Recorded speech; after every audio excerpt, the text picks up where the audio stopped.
સુરતના સચિન જેડીસી વિસ્તારમાં 11 વર્ષની બાળકી સાથે છેડતી રાશન દુકાનદાર સંચાલકની ધરપકડ. હવે છોકરીઓ પણ સુરક્ષિત નથી.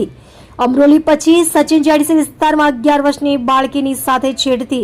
સુરત શહેરમાં વધતી ગુનાની ઘટનાઓ વધુને વધુ ચિંતાજનક બની રહી છે. તાજેતરમાં અમરોલી વિસ્તારમાં 11 વર્ષની બાળકી સાથે છેડતી કરવામાં આવી હતી.